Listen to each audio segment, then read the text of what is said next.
is a clip, and we can play it if it's requested, of you giving this interview on the awards day to the ENCA. That's correct. And in that clip you express your, would it be fair to say, anger and deep disappointment about what's happening in the police, and of course that these members had not been given the awards which you say was well deserved? Maybe anger was understatement. I was very unhappy. I'm not going to use a word that otherwise, if we're out of the house, I was going to use. Yeah. But I was very disappointed, I must say, very disappointed. That time there was no talks about arrest of Khumalo and the team at Crime Intelligence at all. This is in January, and the members are treated like this, and the management is allowing it to happen. And fast forward, come June, there's an arrest. So obviously in between a lot of things that are happening, we're picking up a lot of information that leads into the arrest. Then we start realizing that which was a problem at the beginning of the year is leading to this and is continuing to something else.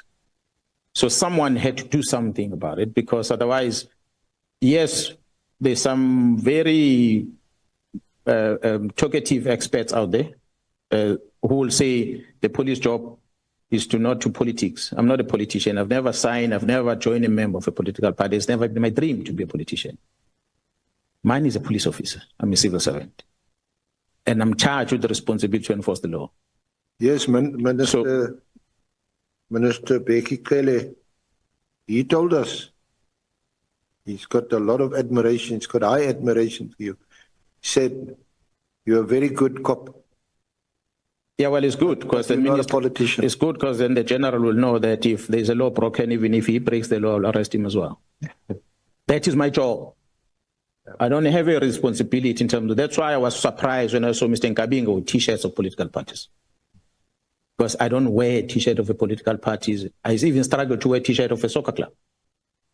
Maybe Bafana will. I'm not that much involved. I know a lot of people within the political space, but it's not my space. And I don't dream of becoming a politician. There was an invitation on some of the members that I should join, but I'll gladly decline because that's not me. I was never like that. I'm just a South African, a civil servant. That's what I'm doing. I think people sometimes confuse a police officer that might become famous as we do and politician.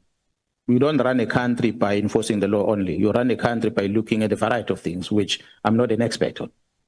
I know policing, nothing else. I don't write legislation, I enforce it.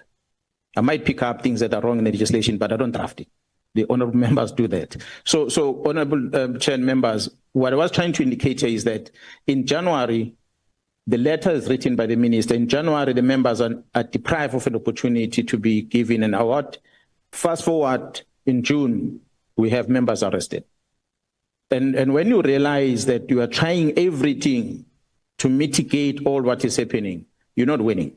It becomes worse when the Gauteng team tells you, we have taken this case to court, to a prosecutor, to request a warrant of arrest against a famous criminal, and the warrant of arrest is signed by the prosecutor, and they go to a magistrate to go and sign off the warrant of arrest. While the magistrate is about to sign, a call comes in from the prosecutor that says, bring back that file.